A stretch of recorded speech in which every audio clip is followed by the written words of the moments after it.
Hello and welcome to episode 4 of Rewriting the Fates. Now, last time I wrote all of this trumpet, last call for hope, and going into this now major section that sort of turned into a march. And we're going to switch gears entirely today because we are now at a very unique section from the original where I kind of just did a bunch of interjections. I took this, when I wrote this originally, I was thinking of a section from a piece that I played a number of times in various concert bands called Mother of Revolution. I'm not sure who it's by, actually, come to think of it. But it has a section like this, although that one was definitely a lot more thought out and intentional. I'm going to play this for you to the end, actually, because that's what I'm trying to get done today. So, here is what the rest of the original version of the Fates sounds like.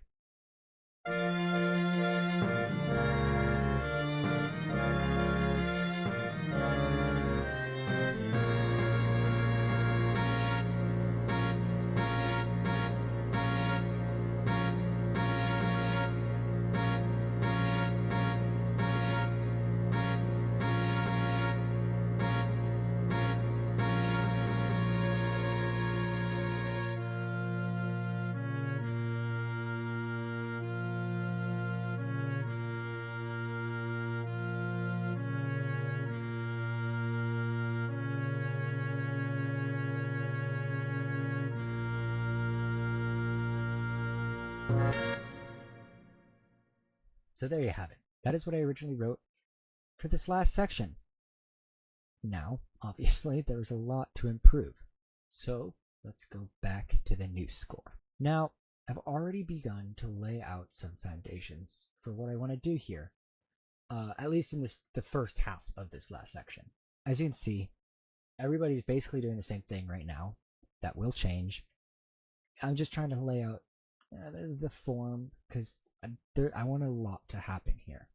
Now, this to me is like the final boss. We have the initial conflict and the beating down until you get the last call for hope. Someone helps you out, and you have a bit, your hope gets restored, and now you're in front of the final boss, your last biggest hurdle.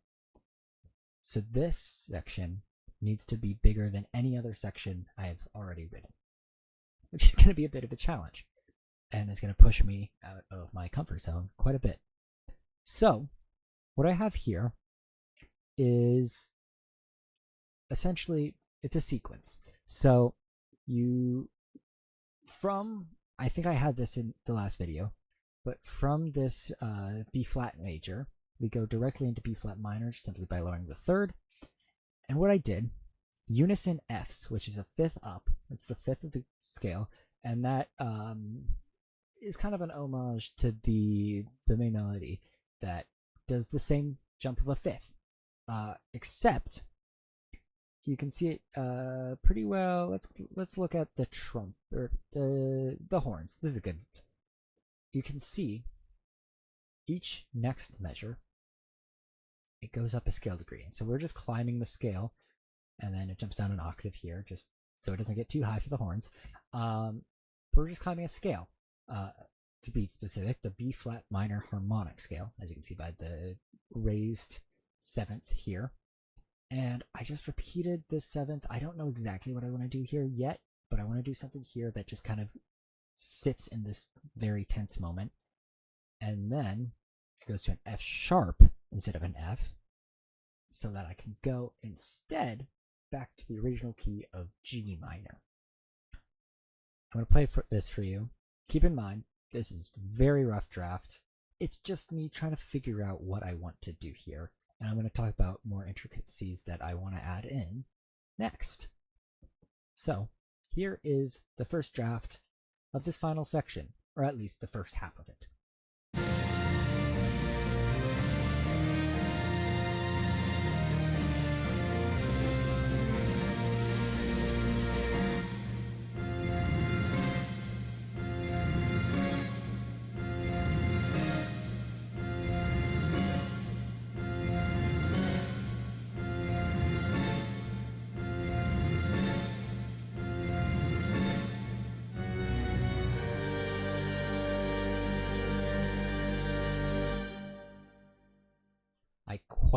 love that last chord. It is a very dark chord.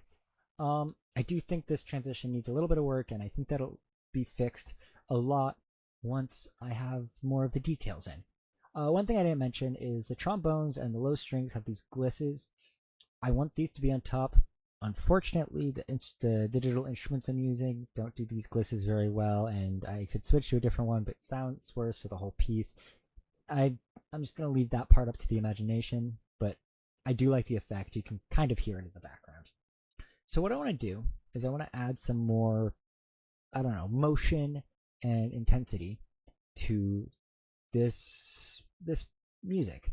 I want to try adding a bunch of, I don't know, fanfare trumpets and horns, doing 16th notes and alternating between the two. So I'm thinking 2 beats of 16th notes in the high octave in the trumpets, followed by 2 beats an octave lower in the horns. And then what I can do is when it gets to this tense moment, I can double that. So I can do 1 quarter note, 1 quarter note. It just speeds up the pace at which we're flipping between the parts. And I just think that could add a really cool effect to this. I don't know. I just want to find ways to break the structure of it and maybe find a way to add more hints to different themes throughout the piece to really showcase everything that we can throw at the listeners at once, because I like where this is headed, but I think it needs to go somewhere, I don't know, a little more intense. And then we of course need to figure out what's going on to finish this piece off. It may or may not have the same dark ending. I might want to switch back to a major key. We'll see. I still actually haven't decided. It really depends where I take these. What are they? 1, 2, 3, 4, 5, 6, 7, 8, 9 bars. We'll see. But I'm going to get to work adding more intricacies into this music, and I will come back when I am done. And we're back. So it's been about a week, I believe, since the last clip I recorded. I've been quite busy, but I've also been struggling to figure out what I want to do with this section, because this is the finale of the piece, so I'm really trying to make sure I'm getting this part right. So you'll notice that I have the piece here that I mentioned in the last clip, these alternating 8th note groups, and you'll notice that I didn't add much more into the end. Now there's a thing that happens a lot of times when I'm composing, where I'm realizing that what I initially intended isn't necessarily necessary. So in the original version, I had a whole new section here that kind of reminded us of the earlier theme and slowed it down that way. What I've done instead is develop further into the pulse, this fate theme, so to speak. So I held this chord like I had before, but I maintained this pulse, and then I made all the winds join the pulse for the last measure, or this last measure here, and a big sustain, and then one last hit in the percussion. I'm going to be honest, this is not very audible with this playback, but I imagine it being super audible. So this isn't quite where I want it to be yet, but it's gotten to the point where I need to do a lot more thinking and reorganizing before I can really bring it there. I like this conclusion, but the build-up isn't quite at the same level, and it doesn't feel quite chaotic enough for me. So I need to really go back and revise it. So I'm going to play it for you so you can hear where it's at. And then I want to talk about some next steps, because this is not the end, even though I got to the end of the piece. We've got a lot of work to do. So here is the conclusion of this piece.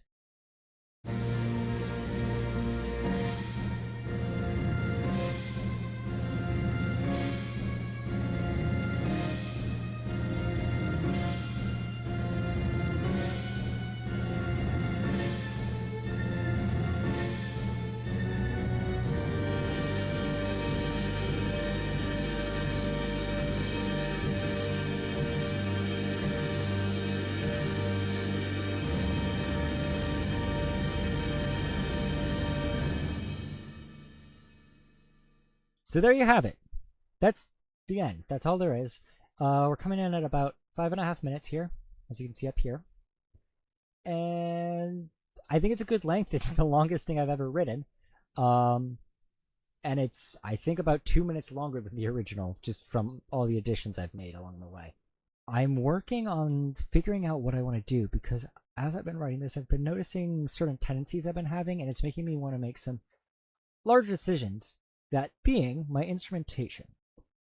Right now, this piece is very heavily focused towards the horn, the trumpet, generally the brass, and the winds.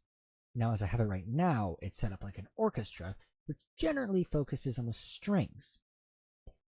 And I've been imagining this with full brass and wind sections, as opposed to what it is in a typical orchestra, which is one on a part. And I just want more power than that. And there's only one spot, really, which is this right here, that just gives strings like an important line. Besides that, there's also the cello solo, but I'm thinking maybe I want to switch to a symphonic band instrumentation instead. That way I can have 2 parts for all the winds, even more for like the clarinets. I can have full sections and get the power I really want. Additionally, the other instrument that I haven't been using is this piano, because I just haven't really felt it necessary. The only real place I use it is right here at the beginning for this chord pattern, and I'm thinking that would sound potentially even better on a marimba. So I think switching to a concert band would allow me more freedom in the winds and the brass, and potentially even in the percussion. I could add more percussion parts, and there's a lot of texture stuff that I want to do with the percussion. I just don't have the people to play the parts. And that partly came from this. I'm thinking I want a lot of more percussion in this section. So it's not just this march pattern. Because yes, this snare pattern that I have is almost identical to this pattern I have in this march section, besides this 8th note that I added back in. And that was very much intentional. But I need more layers, because right now it just feels like a continuation of the march, sort of in an imperial feel, like an imperial march. And I think if I added potentially some chimes, maybe a tam-tam hit at the end, who knows, maybe even more marimba runs or things like that. I just think it needs more percussive textures, and it needs more parts in the winds, and more players. And I think the strings aren't as important as I initially expected them to be. So that's something I might do in the next video. Now, I know this one is probably going to end up being quite a bit shorter than the other videos, but it's been long enough. I need to get this one out. I do apologize for the delay. Like I said before, it's been a busy time of year for me. But that being said, I'm excited to potentially do those instrumentation changes, and maybe start doing my first pass of real edits in the next video. So I guess I will see you then. Bye-bye.